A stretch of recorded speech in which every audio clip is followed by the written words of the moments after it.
Baik ya, sungguhnya rezeki itu ada di tangan Allah semata.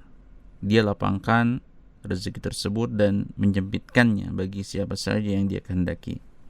Pastinya dengan hikmah dan keadilannya ya. Maka seberapa keras seseorang berusaha, jika Allah tidak menakdirkan rezeki itu datang, maka dia tidak akan mendapatkannya. Allah Ta'ala berfirman, awalam yarau annallaha yabsutur rizqa liman yasha wa yaqdir.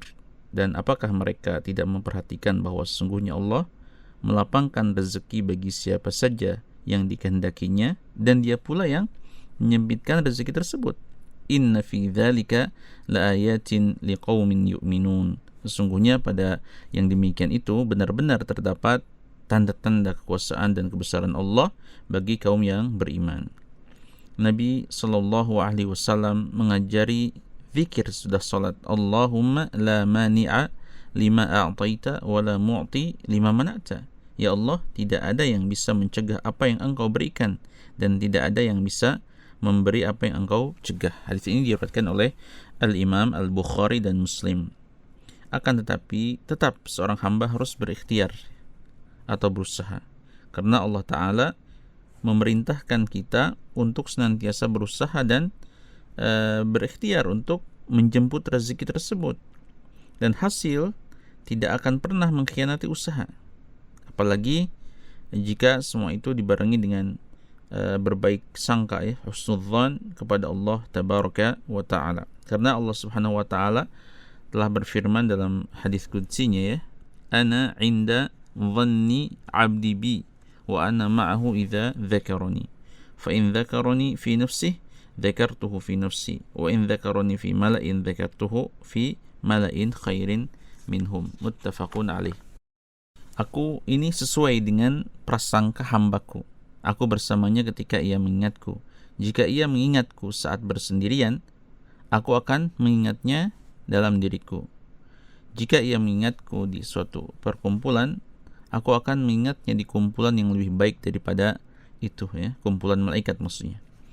Ketika kita berbaik sangka, berhusnudzan kepada Allah, kemudian diiringi dengan ikhtiar, dengan segenap kemampuan ya, semaksimal senantiasa berzikir, maka insya Allah Allah akan memberikan banyak kemudahan dan kelapangan rezeki bagi kita.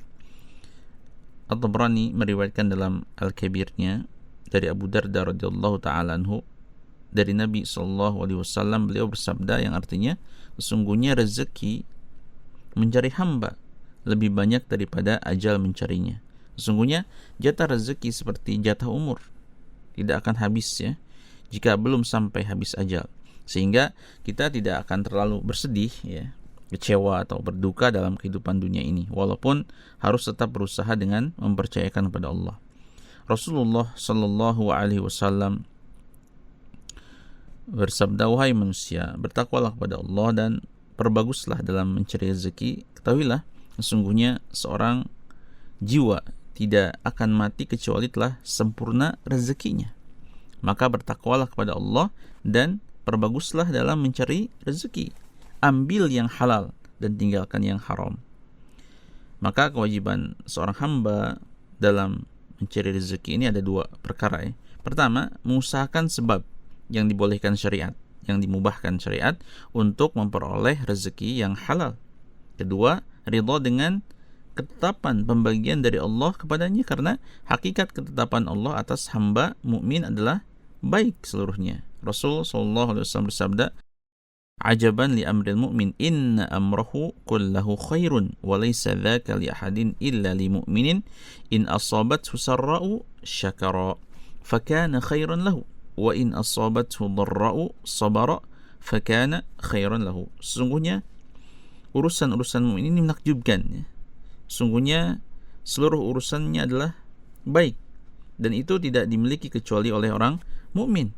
Jika ia mendapat kelapangan ya, kemudahan, ia bersyukur, maka itu baik baginya. Jika mendapatkan kesukaran, ia bersabar, maka itu baik baginya. Hadis riwayat Muslim. Perlu dipahami ya, bahwa hakikat kebahagiaan di dunia ini bukan semata dengan banyaknya harta. Sesungguhnya kebahagiaan itu dengan iman, dengan hati yang qanaah dan ridha dengan ketetapan dan pembagian Allah Ta'ala. Hal ini berdasarkan firman Allah Subhanahu wa Ta'ala, "Man 'amila shalihan min dzakarin aw untha wa huwa mu'minun falanuhyiyannahu hayatan thayyibah wa lanajziyannahum ajrahum bi ahsani ma kanu ya'malun." Barang siapa yang mengerjakan amal soleh, baik laki-laki maupun perempuan, dalam keadaan beriman, maka sesungguhnya akan kami berikan kepadanya kehidupan yang baik, dan sesungguhnya akan kami beri balasan kepada mereka dengan pahala yang lebih baik pula dari apa yang telah mereka kerjakan. Balasan hayah thayyibah, ya, maksud hayatan thayyibah, berlaku pada kehidupan dunia. Bentuknya berupa tenangnya hati dan tentramnya jiwa, serta tidak disibukkan dengan godaan-godaan yang memalingkan hatinya. Bentuk lainnya, Allah memberikan rezeki yang halal lagi baik kepadanya dari jalan yang tak disangka-sangka. Sekali lagi, yang paling penting adalah mengusahakan sebab rezeki sambil bertawakal pada Allah, ya. Jangan lupa untuk berdoa dan menyatakan kesusahan kita kepada Allah dengan berdoa dan bersimpuh, ya, berlutut di hadapannya dalam sholat, khususnya pada qiyamul lail di sepertiga malam terakhir. Saat itu Allah turun ke langit dunia dan menawarkan beberapa perkara kepada hambanya. Siapa yang mau berdoa kepadaku, pasti aku kabulkan. Siapa yang meminta kepadaku, pasti aku kabulkan permintaan itu. Siapa yang memohon ampun kepadaku, pasti aku ampuni. Selain itu jangan lupa meningkatkan tobat, ya, dan memperbanyak istighfar, meminta ampunan kepada Allah. Karena maksiat itu menjadi sebab sempitnya rezeki dan datangnya kesulitan. Hal ini sebagaimana dikabarkan Rasulullah SAW bahwa sesungguhnya seorang diharamkan rezeki disebabkan dosa yang dilakukannya. Allah Ta'ala berfirman tentang petuah Nabi Nuh alaihissalam kepada umatnya agar banyak beristighfar. Apa yang dikatakan? Faqul tastaghfiru rabbakum innahu kana ghaffara yursilis samaa'a 'alaikum midrara wa yumdidukum bi amwali wa banina wa yaj'al lakum jannati wa yaj'al lakum anhara. Maka aku katakan kepada mereka, mohonlah ampun kepada Rabbmu. Sesungguhnya Dia adalah Maha Pengampun, niscaya Dia akan mengirimkan hujan kepadamu dengan lebat. Tadi dengan istighfar tadi, ya. Dan membanyakan harta serta anak-anak, dan mengadakan untukmu kebun-kebun dan mengadakan pula di dalamnya untukmu sungai-sungai. Surat Nuh ayat 10-12. Dalam hadis disebutkan, man lazimal istighfar ja'alallahu lahu min kulli dhiqin makhraja wa min kulli hammin faraja wa razaqahu min haitsu la yahtasib. Barang siapa yang kontinu beristighfar, maka Allah jadikan baginya jalan keluar dari setiap kesulitannya, kesudahan dari setiap kesedihannya, dan memberinya rezeki dari jalan yang tidak disangka. Selanjutnya, isi kehidupan dengan ketaatan dan kebaikan, amal soleh.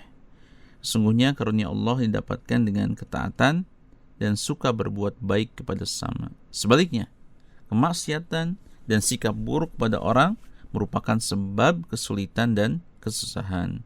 Karena sungguhnya balasan sesuai dengan jenis amal. Al-jaza'u min jinsil amal. Sesungguhnya balasan sesuai dengan jenis amal yang kita persembahkan. Wallahu a'lam.